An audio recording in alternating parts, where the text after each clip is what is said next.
En esta sesión vamos a tener una invitada especial, la doctora Isabel Tosar Castellanos, es profesora de la Universidad Bordeaux-Montaigne de Francia, miembro correspondiente de la Academia Peruana de la Lengua y miembro honorario del Instituto Universitario de Francia.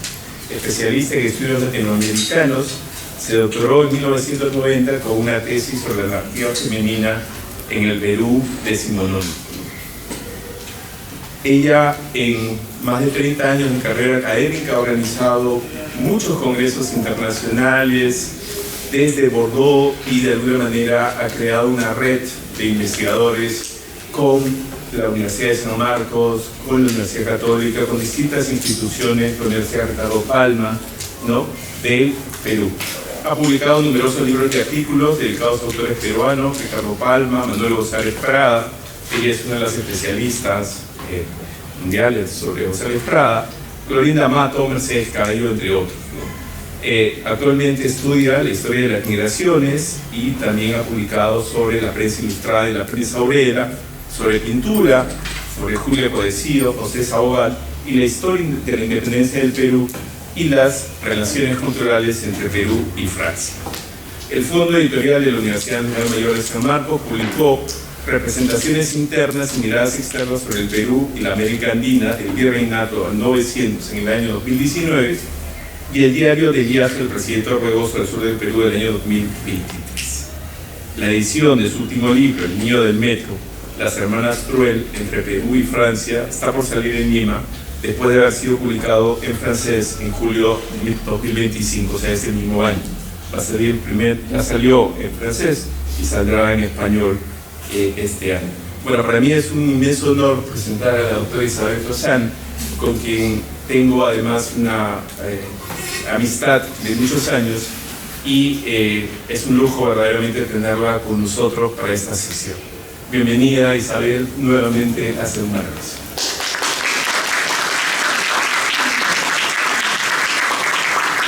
Bueno, muchas gracias. Primero le doy las gracias al doctor Marcel Velázquez, a quien conozco desde hace más de 20 años y especialmente en el 2005 creo que organicé un primer coloquio internacional Manuel González Prada en Burdeos, ciudad de donde llego, y participó entonces con un primer trabajo sobre Manuel González Prada. ¿Se me oye o es preferible? ¿Sí? Sí, claramente. Reforzar un poco la voz. Voy a alternar y de...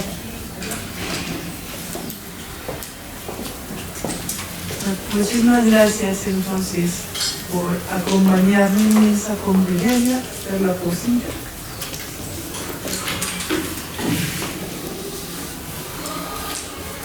He preparado un diaporama y voy a ir comentando, retrocediendo.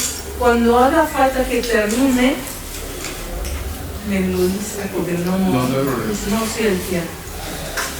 Te voy a hablar de ese libro, cuyo título en español, en castellano, es El Niño del Metro. L'Enfant du Métro, El Niño del Metro. El título de la ponencia, Literatura Infantil. Estamos en la Facultad de Letras. Podría ser también, es interdisciplinar mi investigación. También tiene mucho que ver con historia y con arte. Miembro clandestino durante la Segunda Guerra Mundial, el destino olvidado de las hermanas Cruel. El Niño del Metro es un libro fascinante que apareció en 1943 durante la ocupación de Francia por Alemania. Voy a ir a la última diapositiva porque está por salir la semana próxima la versión en español del libro que escribo. Dystopia sucede.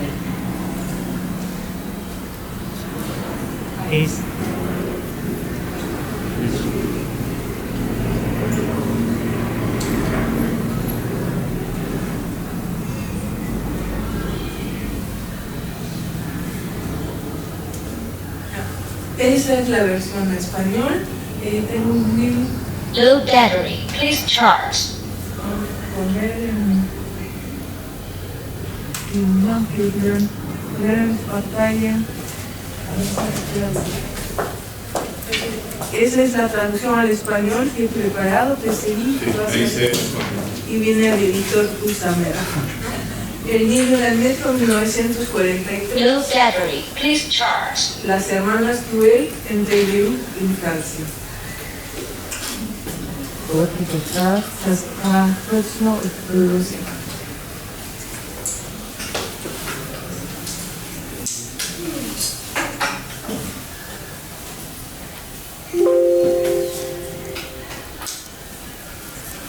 No battery, please charge.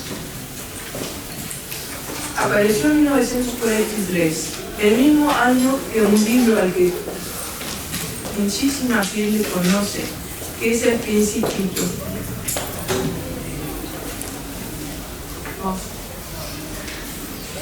El Principito y el niño del metro. Mi pregunta fue, ¿por qué tan conocido El Principito? ¿Por qué tan poco conocido El niño del metro?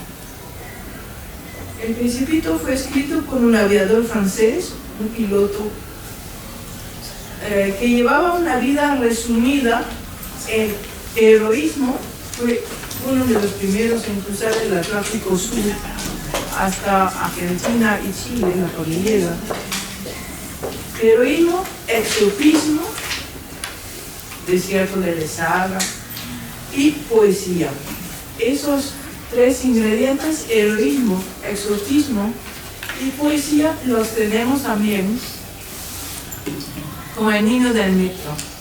El niño del metro es la obra de dos hermanas desconocidas. Cuando vi ese libro, lo primero que me llamó la atención, me voy a repetir tal vez, es el nombre de las autoras, Lucha y Madeleine Schell. Madeleine es francés, pero Lucha es algo extrañísimo en Francia, y solo como peruanista podía ubicar que ahí estaba el Perú. Fue el punto de partida de mi investigación, cómo la infanta había preservado su identidad peruana. Nacieron las dos hermanas en el Perú, se instalaron en París y contaban con modestos recursos.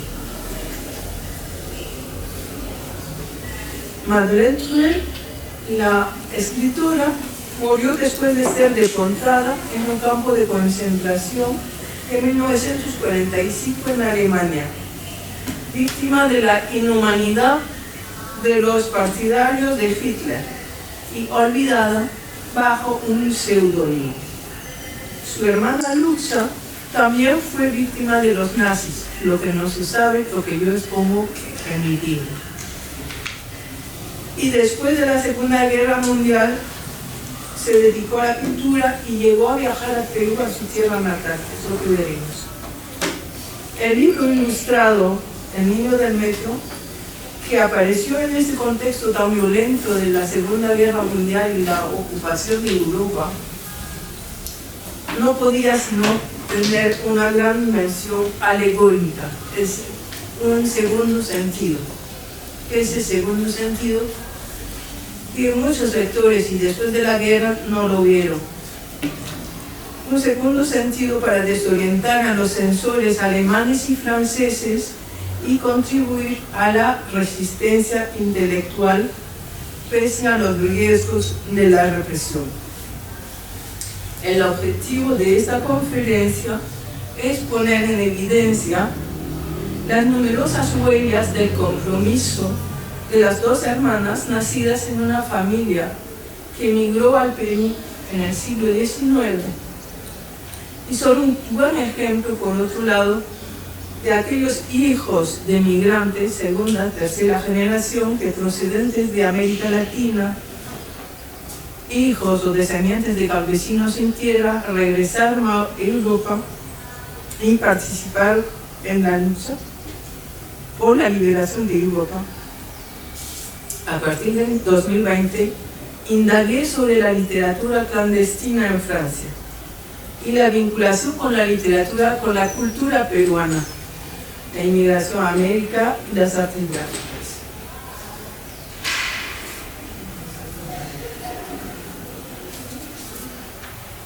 la historia de la familia Truel es la historia de 8 hermanos que partieron del Perú en 1925 e iniciaron una nueva vida en París. La Segunda Guerra Mundial quebró esta armonía y felicidad. Los peligros y las penurias por las que pasaron las 5 hermanas forman parte de un testimonio manuscrito de Madeleine Truel, hasta ahora desconocido, conservado por la familia, sobre la existencia cotidiana durante la ocupación. He investigado la actividad de Madeleine a partir de esos archivos familiares en francés, como combatiente ella de la resistencia francesa hasta su muerte en 1945, y también he descubierto el papel protagónico de la hermana menor, detenida en 1941. Madeleine Lucha Truel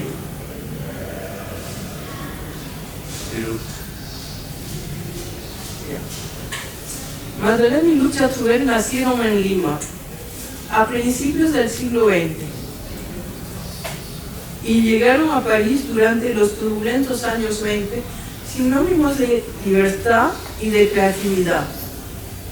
Los hermanos vivieron primero cerca de la Plaza de la Bastilla en París, antes de mudarse a un barrio más elegante cercano al Parque Monceau, donde luego radicaría el escritor Julio Ramón Rivera. Mi investigación tuvo como punto de partida un conjunto de ensayos dedicados a víctimas peruanas de la barbarie nazi, publicado por el periodista Hugo Coya en 2010.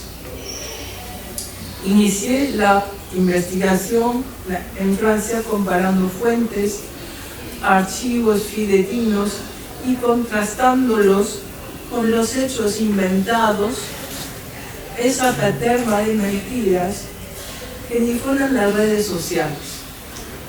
En Lima, la construcción de una leyenda cercana a la hagiografía, la santificación, se fue imponiendo, alertada por un biopic como los que se filmaron sobre Santa Rosa de Lima, al estilo de las tradiciones de Ricardo Pan.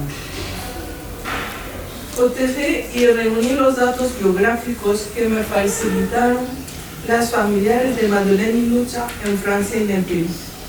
También consulté dossiers administrativos referidos a ellas en ambos países, así como documentos iconográficos publicados en la prensa o conservados en fondos particulares. Las acuarelas del niño del metro, porque la singularidad del niño del metro es que es un niño que venía con un texto y en frente dibujos. Y mi investigación es el porqué también de esos dibujos. Toda la reflexión sobre el idioma, desde personas que tienen una doble identidad y como llegan a un país extraño que fue Francia, interpretan los topónimos como juegos de palabras, cuando un francés no va a ver ahí un juego de palabras, así como aquí ver el Bellavista como Bellavista. Es lo que hacen ellas con los nombres de los lugares, juegan con esos nombres. Y entonces las acuarelas originales que fueron entregadas a la Biblioteca Nacional de París, y me admiró el gusto por el detalle y el estilo naif de Lucha. Quise conocer a los donantes. Sin embargo, no había ningún miembro de la familia Truel en la casona de París, donde las 5 hermanas vivieron durante más de medio siglo. Antiguos vecinos seguían viviendo en el mismo edificio en el 2020. Me dieron alguna información sobre el genio de Lucha, que era muy de mucho humor, o sea que diferente de los franceses, recordaba la familia de la Lucha. Al entregar 15 acuarelas originales a la Biblioteca Nacional de Francia, los parientes Eduardo Barón y Paquita Truel apuntaron una dirección electrónica para contactar con ellos cuando regresaban al Perú. Pero cambiaron de dirección electrónica y por suerte al dar una conferencia un día en la Alianza Francesa de Miraflores dije que los estaba buscando la manera de entrar en contacto.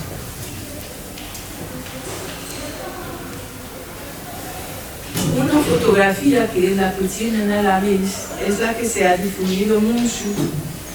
Es el testimonio en que asoman a Alejandro y Margarita Truel, los padres de familia, con los 8 hijos. Increíblemente, los biógrafos peruanos habían confundido a las 2 hermanas, a Lucha y a Madeleine. Se ha propagado una confusión entre las 2 hermanas, fue algo que descubrí en la primera visita a la sobrina de Lucha y Madeleine, la señora Nico, que tienen aquí en la foto, que tiene ahora 92 años, con su hija Paulette. En esta foto figuran los 3 hijos varones, las 5 hijas, y los padres, y la señora Nico, sobrina, apuntó en su momento los nombres de sus tías. Y la confusión ha sido entre Lucha, que está aquí, y Madeleine, que está ahí. Y en toda la propaganda que se ha hecho sobre Madeleine, se ha dicho que ella, la que está adelante, es Madeleine. Pero por el tema de la familia no hay equivocación. Lucha, la menor de edad, es la menor, está adelante. Y Madeleine está al lado de su hermana Germana. Como que se ha difundido una imagen falsa. La niña más joven en primer plano es Lucha, nacida en 1907, mientras que Madeleine, que había nacido en 1904, pasa en el segundo término al lado de su hermana Germana. En París, Madeleine estudia filosofía y aprende dactilografía, lo que le permite hallar un empleo, y luego trabaja en un banco español, no es el Banco de Bilbao, sino el banco catalán, el Banco Popeyán. Madeleine se apasiona por la poesía. Entonces, gracias a los archivos de la familia, he podido ver la letra de Madeleine. Una de mis dudas iniciales, al principio, era qué manejo tenía ella del español, ya que era hija de franceses. Pero pues el español lo manejaba perfectamente, copió enteramente uno de los poemas de García Lorca, del romancero gitano La Casada Infiel, un poema muy hermoso, muy conocidísimo, y que salió en 1928, el romancero gitano. Es decir, estaba al tanto de lo que se publicaba en ese momento. En cuanto a Lucha, la hermana menor es admitida a una academia de arte que goza de un enorme prestigio después de los primeros carteles del director de la academia, se llama Paul Colin, carteles dedicados a Josefina Becker y a sus danzas afroamericanas. Lucha es una discípula muy aplicada que estudia en el medio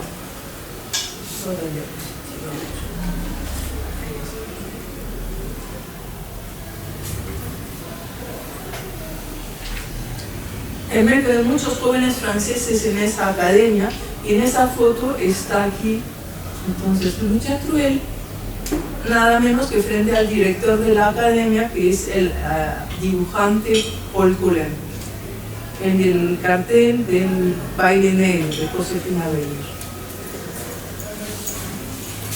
Al terminar la carrera, Lucha trabaja en el mundo, los estudios, trabaja en el mundo de las artes decorativas.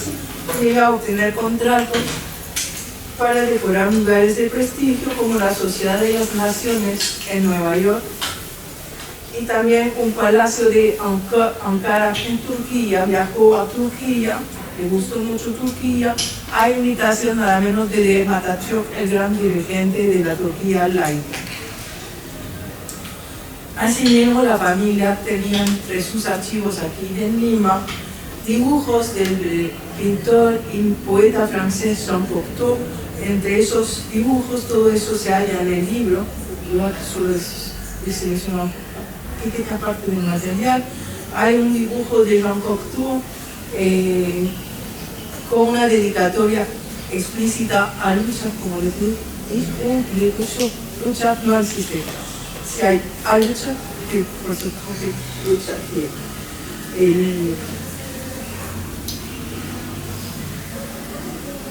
Madeleine llegó, retrocedo, a disfrutar de las primeras vacaciones pagadas que tuvieron los franceses en el Frente Popular en 1937. Se fue al sur en tren y gracias a ese boleto especial que recibió, se conserva una fotografía de Madeleine a los 33 años, que es esta fotografía que ven ustedes aquí, antes de su compromiso en la resistencia. Y después de las fotografías de la infancia, había otra fotografía al inicio que de Comunal. Lucha aparece fotografiada con sus amigas de la Academia de Dibujo, y hay una fotografía. Por suerte se presentó también en un autorretrato junto a Madeleine, las dos hermanas. Después estaban entre los archivos de la familia, aquí en Lima, una escena imaginaria. Las dos hermanas, una pintando y la otra leyendo, Madeleine Lucha. En 1940, cuando se produjo la retirada ante el ejército alemán, las 5 hermanas se dirigen a España para tratar de huir, de regresar al Perú. Pero no tienen pasaporte peruano y se ven obligadas a permanecer en el País Vasco, sin la posibilidad de volver al Perú en el 40. Lucha entonces dibuja en lo que tienen aquí el pueblito de Uruña en la frontera, que se reconoce muy bien porque los vive, y también por esos 3 ceros que dominan el pueblo. Estaban alojadas en 2 casas, una casa modesta, otra del vaquero por el que trabaja Madeleine. En uno de sus cuadernos, Madeleine apunta esa frase. En junio del 40, esa frase es una premonición. He puesto la traducción, tiene la letra de Madeleine. Los cazadores no eran bastante numerosos. Los jabalíes lo invadieron todo. Abajo los alemanes. El relato de Madeleine es precoz, es desde 1940, desde la invasión de Francia por los alemanes, y muy directa. Dice, y ya no puede soportar la vista de esos soldados de color verde, que en su mayoría ostentan caras de brutos, unos atentados, los demás malvados.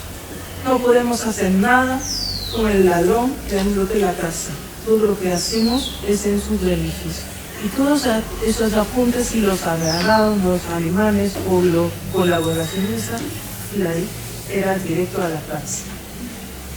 En noviembre de 1941, Lucha es arrestada en la cárcel parisina. Esto es otro hallazgo que hice. En la cárcel parisina de la Santé, sin que la familia sea notificada. Luego es juzgada y encarcelada. En la memoria familiar, entonces es un documento que he encontrado, que he solicitado ante los archivos departamentales donde estaba la cárcel a la que fue enviada. En ese documento se dice que procede llega de la cárcel de la Santé. cártel de París. Y también hay todos sus datos y sus rangos. Y ayer me fijé que además está la indicación religión declarada. Lo que no se ponía religión, pero declarada, ¿por qué? Porque hay la lucha antisemita de los nazis. Ponen aquí declarado por la desconfianza en qué se declara, cómo se declara a la gente. De qué religión. Ahora en Francia laica no se declara ninguna religión, ni antes de los años 40 tampoco se declara.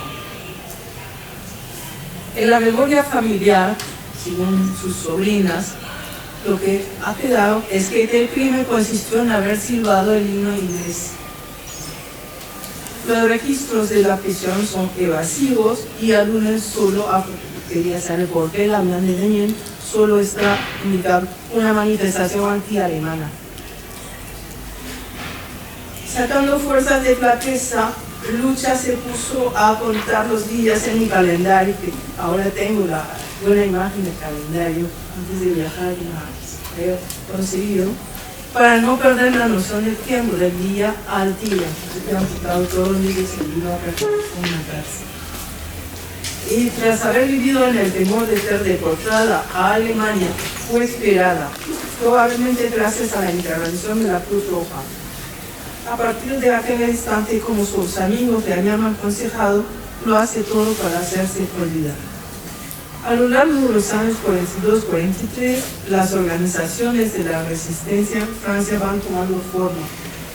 La participación de los amigos ha de ser particularmente discreta para evitar infiltraciones e indiscreciones que de todas maneras las hubo. Margaret Fleck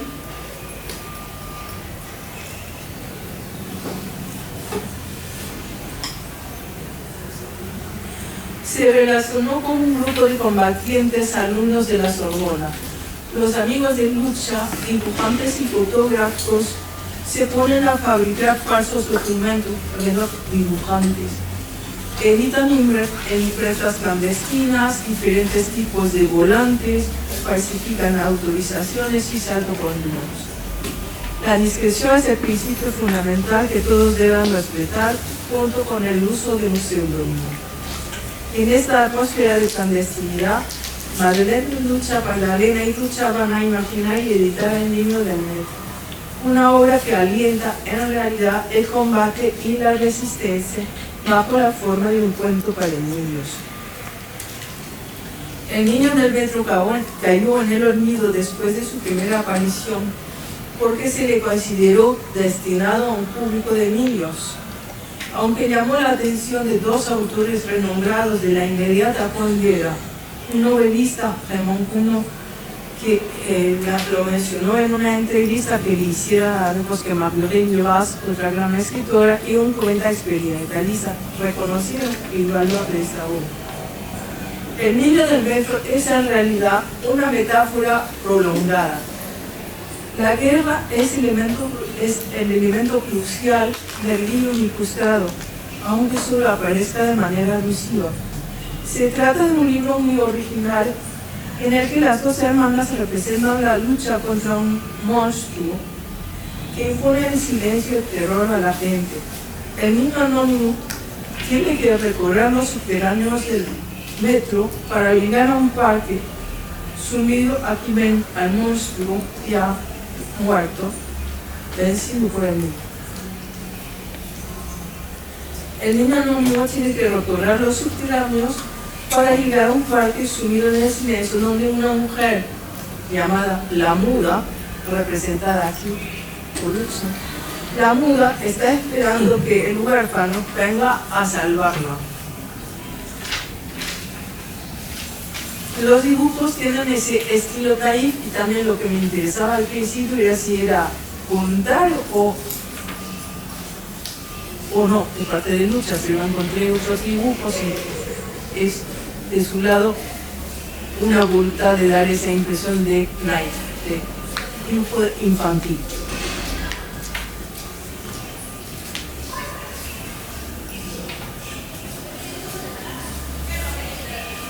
El niño, para llegar a alcanzar a La Muda, liberarla, pasa por la Cámara de Diputados, el Congreso, que tiene la forma, entonces, esa forma de cámara de habitación color de rosa, donde los legisladores, los congresistas, duermen el sueño de la bella durmiente.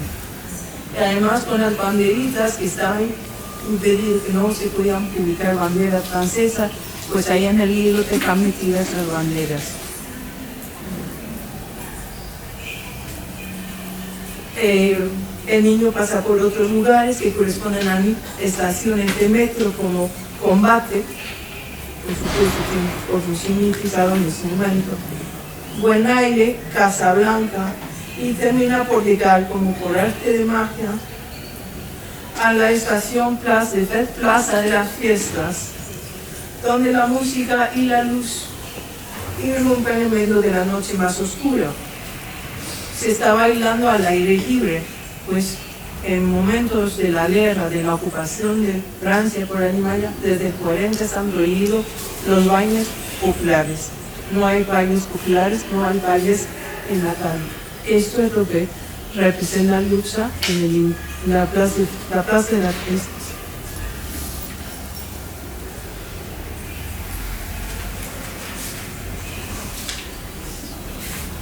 El sello editorial, las ediciones del Roble, fue fundado en 1940 por un personaje muy complejo que escondió su identidad judía del lado de su padre con el nombre de su madre, un nombre francés. Y llegó a defender ese editor los intereses de los editores independientes pese a la férrea censura alemana. El niño del metro puede definirse como un escrito del no consentimiento, tuvo no autorizado, no escondido o clandestino. Una amiga íntima de Lucha y Madeleine estuvo muy vinculada con esos proyectos culturales prohibidos, a la vez que realizaba una intensa actividad de cifrado y transmisión de noticias para mantener informado a Inglaterra sobre los movimientos de liberación nacional. Después de diciembre de 1943, justo cuando las hermanas Webb editan El niño del metro, la resistencia se hace más intensa. Los grupos se ven infiltrados por delatores y tienen que volver a formarse sin cesar, como zigzagueando, esta es otra metáfora, por el metro. Zigzaguear, ocultarse y acosar a los enemigos de Francia. Un periodista en ese mapa ha señalizado las distintas estaciones de metro que tiene con dibujo en el libro. Y explico el origen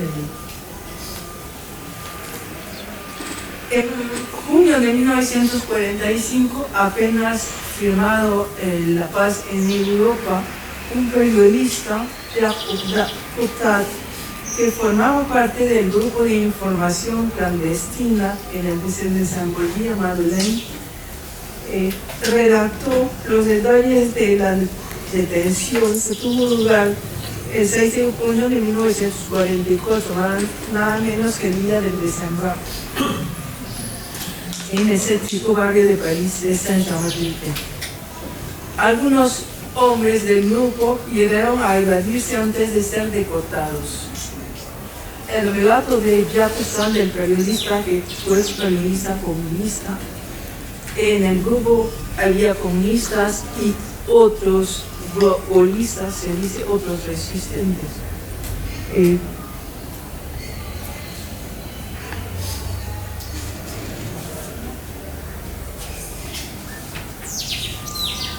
Sí, el relato de Cottard se inspira del relato que hizo la amiga de Madeleine al regresar del campo de concentración donde estuvieron juntas.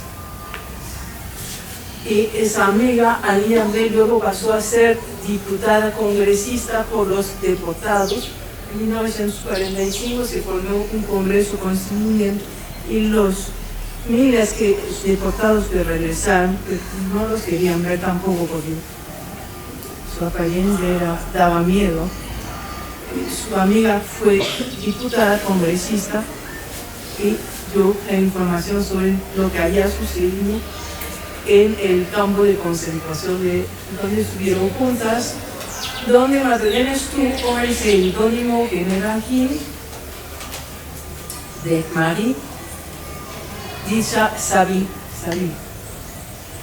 y sus compañeras, salvo la amiga de siempre, no sabían su verdadero nombre, de manera que no se llegó a ubicar a Madeleine fue hasta varios años después del 45, hasta el 48 empieza a ver un informe oficial de dónde está, dónde estuvo. ¿Por qué? Porque los alemanes o los colaboracionistas aterrorizaban a toda la familia y la supuesta resistente si era detenida. Entonces, mejor callar, resistir, que dar información sobre el nombre y el apellido, porque si no toda la familia iba a parar a la cárcel. Ni más, ni peor. Los testimonios recopilados por las asociaciones de deportados nos llenan de horror. Completé la información en el libro con 2 entrevistas de descendientes de deportadas. Se fueron de París en el mismo transporte, en el mismo tren que salió el 4 de agosto de 1944, 2 semanas antes de que se iniciaran los combates por la liberación de París. Lucha Tuel, la menor, entonces ese es el expediente oficial que se conserva en Francia en la división de las víctimas de la Segunda Guerra Mundial. Los códigos, los nombres se firman sexuales. Aquí en esa diapositiva puse una imagen que representa el lugar a donde se recibía a los deportados y donde querían si una familia los buscaba. Y por otro lado, ese es el emblema, ¿no?, de los resistentes. Eran unos dibujitos muy pequeños, escondidos entre los papeles traspapelados, y que descubrí con la sobrina de Lucha y Madeleine. No lo había visto, y eso, solo por tener eso, las hubieran deportado antes de hacerlo. Porque entonces por esa seña venceremos a Francia. Y es la cruz de Lorena, que encarnó la resistencia con el general de Gaulle.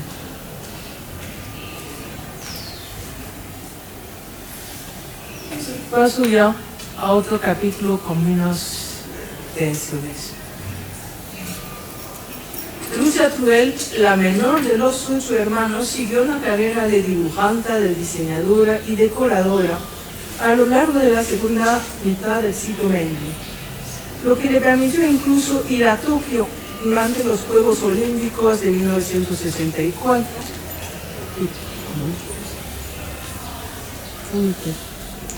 Sí, ahí está en Tokio, 1964, junto con un famoso, muy famoso chef, como aquí sería el chef más famoso Apollio en la época de Bolívar.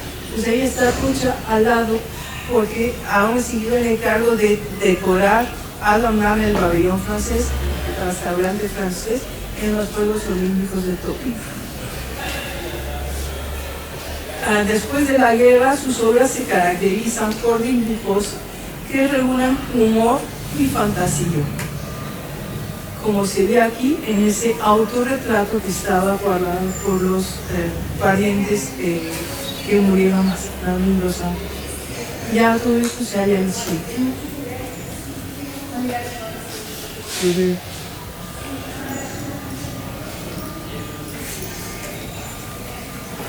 Participa de la abertura de una agencia de comunicación, el Carrusel, que reunió a los discípulos del gran cartelista Paul Colette, del que hablé antes, los amigos de siempre, Enrico y Olga Pontremont, que era un director de origen judío y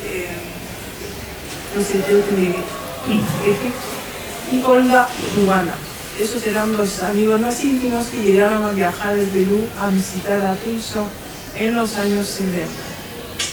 En esta foto que se tomó todo el grupo están por un lado los dibujantes más famosos de la época, que pues los nombres Bernard Filemont y Raymond Célicat, esos dos, y también el fotógrafo francés más famoso que se llama Robert Doisneau, que es el que tomó esa foto y, por ejemplo, realizaron una exposición hasta el mes pasado de la colección Doisneau y la hija de Doisneau. Todos se acuerdan de Lucha Cruel.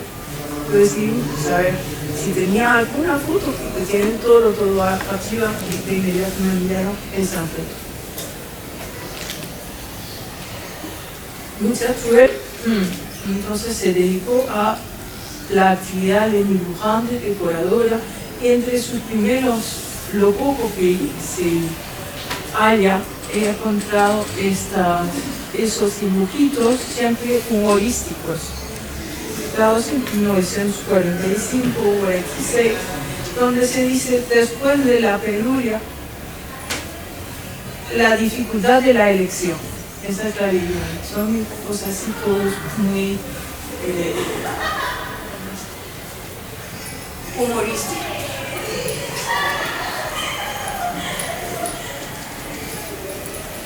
Lucha Cruel volvió al Perú en 1942, 25 años después de su partida. En 1925 se fue toda la familia. Volvió a encontrar los lugares de su infancia, la familia y los antiguos amigos.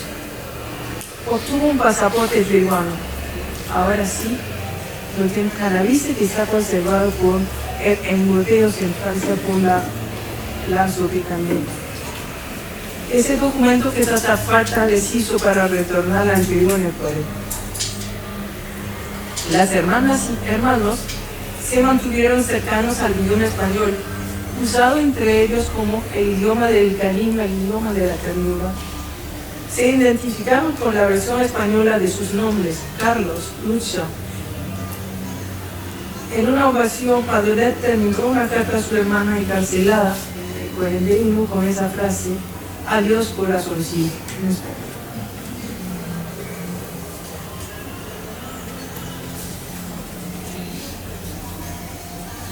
Esta es una foto que ustedes ubican perfectamente en Lima, donde se ve a Lucha aquí con las amigas que ha vuelto a encontrar con ese fondo, telón de fondo de la Plaza de Armas.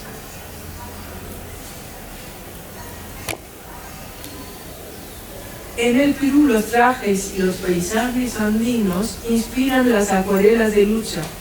Durante su estadía en el oasis de Ocaje, donde está la hacienda del hermano mayor, el que regresó al Perú, fue el Cuero.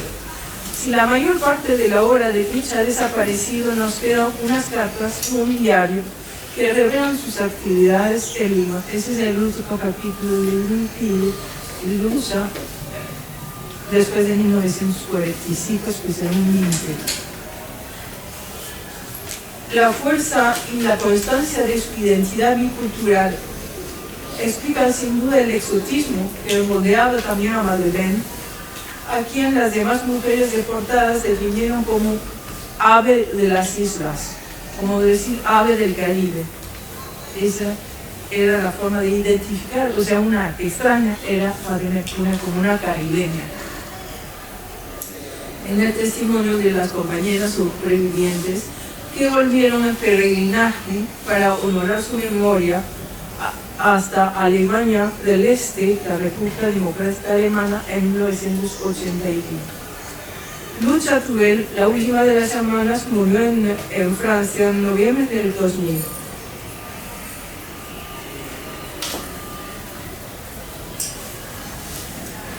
Y los herederos aquí en Burdeos, Paquita Cruel, su sobrina, y el cuñado Eduardo Barón, era un decorador que vivía en Lima, regresaron en 2018 a la capital del Perú.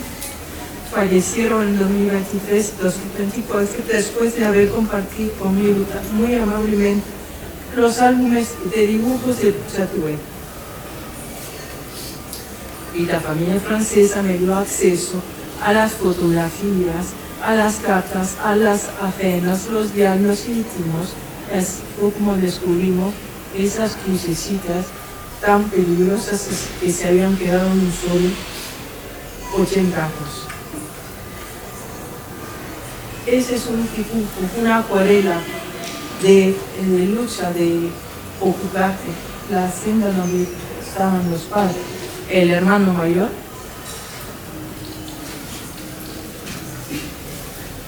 Aquí se ve, mira lo de hecho, ese autorretrato y esa lucha con ese señor que terminé por reunificar con uno de los mayores dibujantes franceses, Savignac.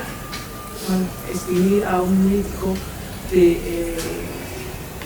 especialista lo hice antes, me confirmó que era esa persona, pero por ejemplo Savignac fue dibujante de grandes marcas y para identificar una de esas marcas les puse con arco uno de los dibujos de Savignac de France. Aquí para finalizar, me parece que estamos en la derecha positiva.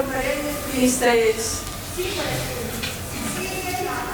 una carta del fotógrafo más famoso de Francia, desaparecido hace más de 10 años, Augarmano.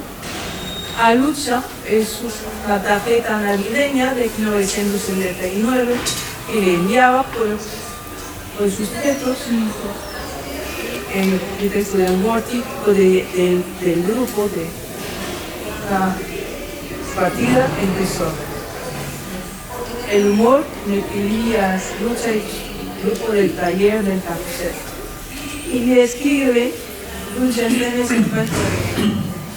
en el Perú y le dice: ¿acaso se ve la liberación de Línea? No es el paraíso cuando usted está en algún lugar. Todo eso en el libro que está por ahí está muy desarrollado. Solo he sacado unas cubarillas, ¿no? Está la plana, la nariz, todo eso. Y por último, esta tarjeta navideña fue la última rescatada por la hija de los sobrinos que crían aquí y se llevó todo a Chile, lo tenían a Chile. Había esa tarjeta navideña que es muy representativo del humor de Chatuel o ese Papá Noel que empezaba a emerger en Francia en el 45, entonces era algo un poco con la primavera de Botticelli y esa mezcla de estilo de catalanés. Y por último aquí tienen a la vista el himno francés que relato esa biografía de dos mujeres nacidas en el Perú, maridadas desde la adolescencia en Francia, pero que nunca se olvidaron de su lugar de nacimiento, de esa identidad peruana inicial. Y el libro está armado en 7 capítulos. El primer capítulo es sobre el origen de la familia antes los primeros años hasta los años 20, que sale ahí, y luego la vida de las hermanas, cómo se forma, cómo se integra en una sociedad extranjera, entonces completamente participa de la lucha patriótica y el destino de Nicaragua. Bueno, muchas gracias.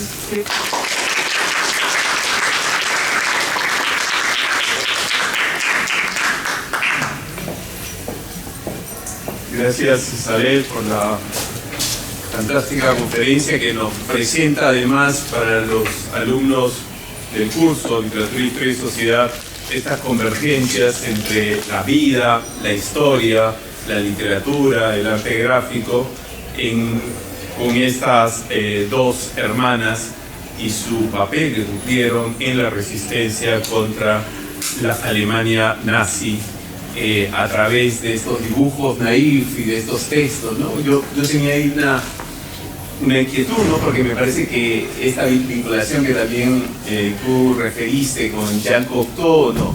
Parece que hay algo de ese humor surrealista, ¿no? Dentro también de estos códigos naif. No sé si habría algún tipo de contacto entre estas ideas del surrealismo y las hermanas Cruel o... Claro, es el absurdo, los juegos de palabras, el onirismo, todo eso forma parte del universo en el que se mueve, donde pégame y donde se integra. Claro. Muy bien, vamos a hacer... La está con Cocteau es cierta porque hay dos dibujos, uno con Alucha y otro conservada aquí, y es de una comedia de Cocteau también, y poemas también el cuaderno donde está la casa de infierno, como que está público en español. Estaba el poema de Lorca, pero también había copiado un montón de poemas de Cocteau. Ah, francés. Claro. También estas pilas, ¿no? Que están cruzadas por varias lenguas, ¿no? Estos desplazamientos, digamos, que van articulando no solo distintos territorios, sino también distintas lenguas, en este caso el español y el francés, ¿no? Entonces, bueno, vamos a abrir una rueda de preguntas de parte del público. Vamos a recoger dos preguntas y de ahí. A ver, primero. Sí. ¿Qué tal? ¿Cómo están? Buenos días. Sí, un par de preguntas. Doctora, primero, felicitaciones por la exposición muy brillante. Y segundo, dos preguntitas rápidas, doctora. Primero, ¿por qué la familia abandonó en 1925 Perú? ¿Qué fue lo que los llevó a regresar completamente de Lima a París, de Lima a Francia, ¿no? O de Perú a Francia? Eso por un lado. Y luego, con respecto al libro que escribe la autora, ¿no? El libro infantil, ¿dónde estaba el peligro cuando lo escribe? ¿En dónde estaba la censura? ¿En algún ministerio? ¿Cuál era el ente que se encargaba de revisar, ¿no? Y que podía delatarlo, si encontraban alguna pista de alguna, no sé, pues esto... ¿Quién se encargaba de revisar estos libros, ¿no? Y por último, ¿alguna influencia de su paso por el Perú en el libro? ¿Hay alguna pequeña referencia, tal vez? Bueno, con varias preguntas, entonces. Son preguntas cortas, ¿no? Sí. ¿Por qué se fueron? ¿Murieron los padres? Los había afectado la muerte de sus padres y luego eran jóvenes. Se fueron a formar a Francia también, a seguir una carrera. Tal vez regresó el hermano mayor. No tenían forzosamente una idea de un viaje definitivo. Cuando uno viaja, se va por un año, por 2 años, iban a conocer a la familia de su padre. Eso sí, hay en los diarios se ve que fueron a conocer a la familia de Maurice, pero el viaje nunca es definitivo hasta que ya no pudieron regresar. El hermano mayor había regresado y se carteaba y se escribía. Luego, el viaje tenía un costo económico como para no emprenderlo si no fuera un viaje sin retorno de alguna manera. El hermano se hizo empresario y estuvo en la exposición de París del 27 para comercializar vino, ya que había conseguido una formación de ingeniero agrónomo viticultor. No sé si le contestaba esa pregunta. La segunda es sobre las censuras en la París ocupado. ¿En qué parte del proceso entraron los alemanes, son colaboracionistas? La censura estaba muy bien organizada, ¿no? Recibía todos los libros que se publicaban y cada mes sacaban una lista. El libro no fue editado oficialmente, por eso pudo escapar a la censura, porque en realidad como dije, yo buscaba saber si esos dibujos eran los dibujos de lucha de siempre o no. Y un mes antes de que saliera El Niño del Metro había salido otro libro con grandes medios, con papel couché, lo que le dicen, fotos de cada página. Y ahí sí había la censura, el código de la censura. Y el editor había conseguido los medios para ese libro. En cambio, El Niño del Metro, las mujeres, las secretarias, las editoras fueron las que armaron el libro, y en sus memorias el editor nunca habla del Niño del Metro. Pero en cambio, es lo que cuento también en el libro, las conocía muy bien, porque el editor en 1947 viaja a Cataluña, va a la playa y cuenta en sus memorias que va a visitar a las 4 hermanas Teruel. Las 4, ¿por qué? Y no menciona la quinta porque han muerto, ¿no? Dice de esas 4 hermanas que eran como monjas laicas. Además es muy interesante todo lo que cuenta de las hermanas Teruel. Era la gran familia, vivían con primos de todos lados y al mismo tiempo solteras, empedernidas entre ellas, como un convento o un gineceo, pero laico. Y el mismo editor que las visita recuerda que ve a Dalí, al pintor Dalí, que se está bañando porque estaba en el foto de Dalí, cada que esto dejaba así mucha información, como llenar los vacíos de los diarios con otros testimonios. Gracias. Así es, quería saber si ha podido revisar la edición peruana que hicieron hace pocos años de El Niño del Metro. Hay una edición traducida, acá se llamó Imaginaciones. La traducción hizo una peruana que reside en Gato y Villena. No sé si la has podido revisar, que te pareciera. No la he revisado porque me había planteado otras preguntas y he estado en otra dinámica, pero cuando conocí a la sobrina radicada aquí en el Perú, Paquita Teruel, y su esposo, Lalo Barón, lo primero que me dijo fue algo que no se me había ocurrido hasta ese momento, y que era cierto, la dificultad de traducir el título. En francés el título es El niño niña del metro, porque l'enfant es masculino y femenino. Y efectivamente, la primera, no la he puesto, pero está en el libro, el primer dibujo te representa al niño como niña. Desde el primer diálogo sobre si el niño o niña, nadie se había hecho, pero que Lalo Barón sí se hizo, y estaba en diálogo constante con Lucas Fuerte, me he apartado de ese material. Y además tenemos, mi esposo es el que hizo la traducción, mi peruano, no necesitaba la traducción de una persona, creo que somos competentes para eso. Y hemos traducido, creo que no sé, hemos traducido los nombres de las estaciones de metro, justamente. Para eso hay que tener una competencia bilingüe mayor. Para hacer los juegos de palabras, ¿eh? Bueno, que ella sí, está... porque dice un hombre que también he visitado las estaciones de metro. Bien. No sé si hay alguna otra pregunta, pero la doctora Isabel Tozán. Sí. Buenos días, doctora. Pregunta sería, ¿por qué las hermanas trataron un medio de difusión de la literatura infantil y no otro medio de, decíamos, otro tipo de literatura?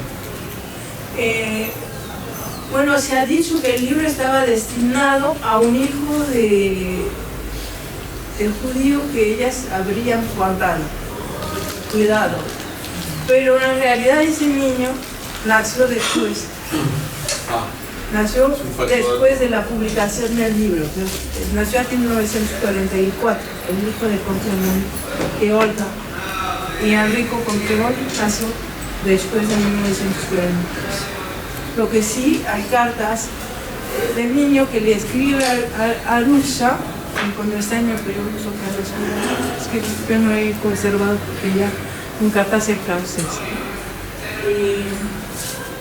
Porque un libro infantil, por la posibilidad de ocultar, diciendo que esta escritura del no consentimiento que se ha teorizado en literatura, al menos en francés, sobre esa literatura de la resistencia, es una literatura que se tiene que decir las cosas a media voz, de otra forma. Cifrada de alguna manera. Cifrado.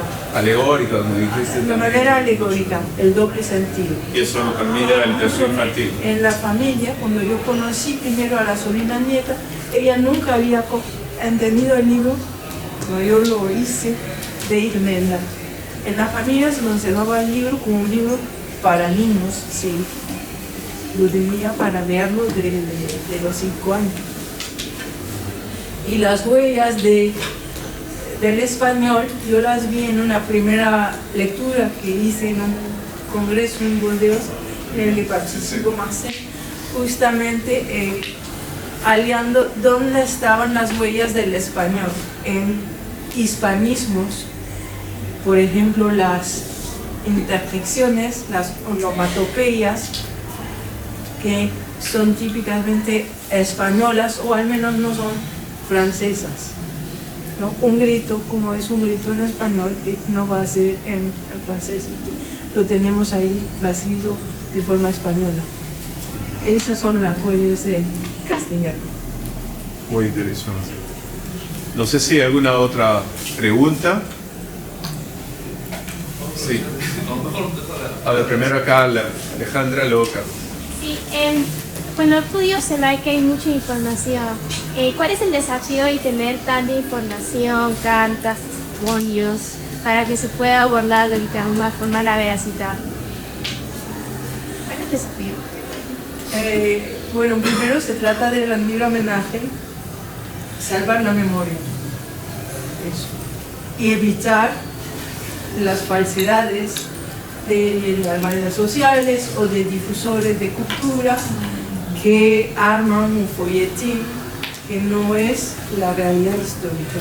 Es el eterno dilema entre novelista e historiador, testigo y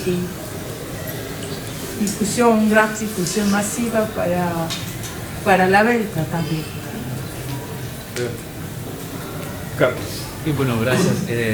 Yo quería primero decir que Madrécora está muy contento de iniciar su sello Humana con esta obra de Isabel, que creo yo que es uno de sus libros más bonitos, por la manera en la que está escrita y la cantidad de que han podido dar cuenta de la abundante investigación que ha realizado, pero además esa transparencia en los datos y la experiencia de una historia que lamentablemente todavía es muy presente en una que estamos viviendo ahora, ¿no? La historia de cabeza las hermanas de Cruel en los estantes de la ocupación nazi es lamentablemente muy semejante a lo que se cuenta y lo que vivimos en otro mundo actual, ¿no? Pero yo quería hacer una pregunta en relación con, bueno, usted ha trabajado ya con Jurey, por ejemplo, ahora con las hermanas Cruel. Podríamos decir que la migración francesa en el Perú, a pesar de ser corta en número, es significativa en lo que respecta al impacto cultural que tienen en nuestro país. Vuelvo a la diapositiva que dejé de lado, justamente. Ahí está la he dejado. Aquí se ve esa diapositiva, es a punto que está en un Burdeos. O sea, hay surgido hasta la fecha. Quien ha escrito Celure Madeleine no la tenía en las manos, está en la casa de la sobrina Jeta. Y ese es el diario que empezó a escribir Madeleine dice para recordarse. Para recordar, dice, estamos en mayo de 1941, todo el teatro lo hemos con mi esposo traducido ya de San francés, y ella dice, parece increíble en qué situación estamos, y lo que nos pareció horrible hace un año, en 1940, ahora nos parece de risa, era la felicidad, el éxodo, la relación con la situación en sí. He publicado en ese libro donde analizo la historia de la migración francesa, pero no en base a lo que muchas veces se ha hecho, datos cantitativos, números, cifras, sino a partir de testimonios o archivos, textos, pero muchas veces los historiadores son amigos de la estadística y menos de la comprensión de las lecturas, de la comprensión textual. Y mi formación es una formación de filología, que con una no tengo esa competencia para leer entre líneas, sacarle el jugo a la palabra. Y es lo que dice en ese libro, que espero llegue a traducirse al español, porque René no reconocen que es la explicitación de códigos hallazgos sobre la historia de la migración entre Francia y el continente suramericano.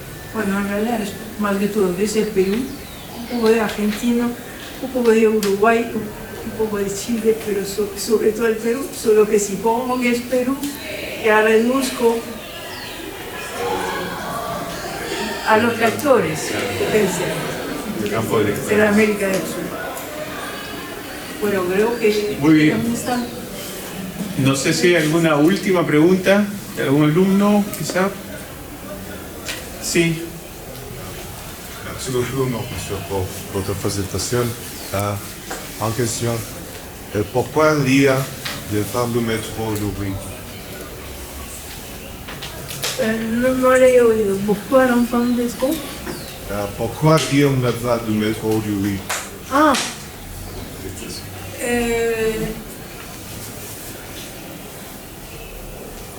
Para deleitarse por los dibujos,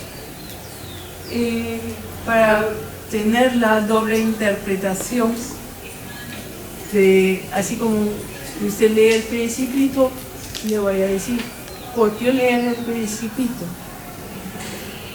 No sé si ha leído el Principito, pero forma parte de la literatura universal.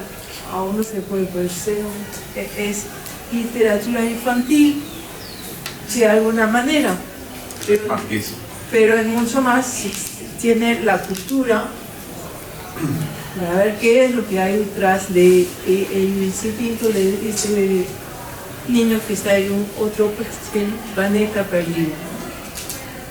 Lo que sí, si uno tiene una cultura básica, no se va a quedar sin el pensamiento. Okay. Muy bien. Entonces, despedimos a la doctora Isabel con un fuerte aplauso.